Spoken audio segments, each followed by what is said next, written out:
In this video, we're going to talk some more about subject-verb agreement, and we'll have a look at a couple of problem cases, indefinite pronouns and relative pronouns. If you look at the first couple of indefinite pronouns here, everybody and each, you'll see that both of these are really singular pronouns. And that's what causes trouble, because sometimes if you look at everybody, it seems that this refers to multiple people, but really this is every single body, right? This is every single body, and that's why the verb is also singular. It's not everybody, no Leonard Cohen. This one causes some trouble sometimes for ESL students, and most native speakers won't have trouble with this one. But the next one is really universally difficult, and this one goes, each of those cars has been fully serviced. So here we have each of those cars, and it seems like cars should be plural, so then it would be have, okay? But we have has because each is singular. And when we have this kind of prepositional phrase of those cars, then that's not the core of the subject, it's more added on to give extra information. So each is singular, and that's why our verb is singular as well. Next, we'll have a look at some indefinite pronouns that can be either singular or plural, depending on the context. So these are pronouns such as all, any, some, such, none, more, and most. Watch out for these ones. If you look at the next couple of examples, you'll see that here it says most of the pie has been eaten, and here it says most of the tourists have now gone home. So this one obviously is singular then, and this one is plural. But why is that? Because we have the same pronoun in each case. Well, in the first case we have most of the pie, and pie is singular, okay? Whereas here we have most of the tourists, and tourists is plural.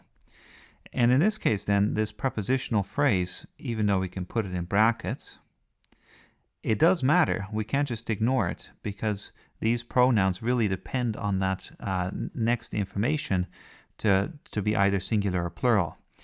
So watch out for these then, these indefinite pronouns that can be singular or plural. And if you look at the last one here, none is especially problematic. And the reason for that is that we can't always be sure what none actually refers to. So it really depends on your intentions. You can say none of the horses were hurt, or none of the horses was hurt. It's hard to say. What's the difference? Well, if you interpret none to mean not any, which is not literally what it means, but if you sort of loosely use it as not any, then this would be probably plural. And then we really mean, not any of the horses. This is multiple, and that's why we use the plural verb. But if you understand none to refer to not one, which is literally what it means, then you should really have a singular verb. There are some sticklers who believe that none always should mean not one, as it literally does. And then there are those who are a little bit looser with their grammar who say, well, we tend to use it as a kind of plural pronoun, so let's not be too bothered by it, and let's use a plural verb. I'm somewhat in the middle. I think if you're going to be a stickler, you move towards the second option, but most of the time it's not really a big deal. So go with what you're comfortable with, and try to be consistent in your approach. Then we have the relative pronouns, and these are much easier in some ways. So there are three to watch out for. We have who, and we have which, and we have that. And the basic idea here is that these three relative pronouns, the difficult ones, they relate extra information. If you look at the first one here, I love the art that hangs on the cafeteria walls.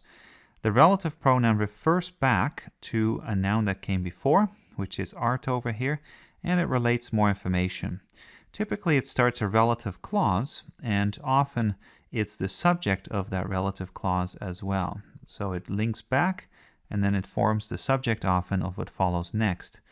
The verb then gets a bit tricky, because what does it agree with? Right? So hangs is the verb, and the basic idea with a relative pronoun is that we need the verb to agree with whatever the relative pronoun refers back to. So if art is singular, which it is here, then hangs has to be in the singular form as well.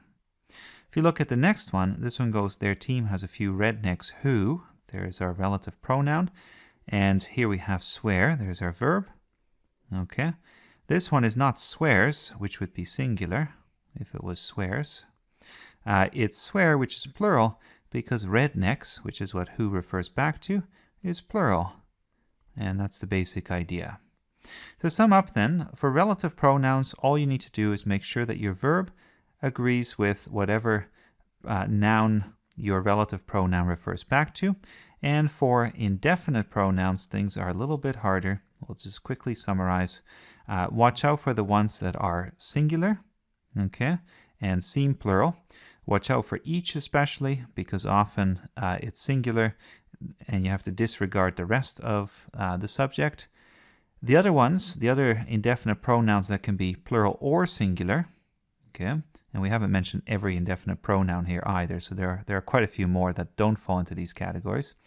But for these ones, the ones that are plural or singular, you typically just need to look at the context to figure it out.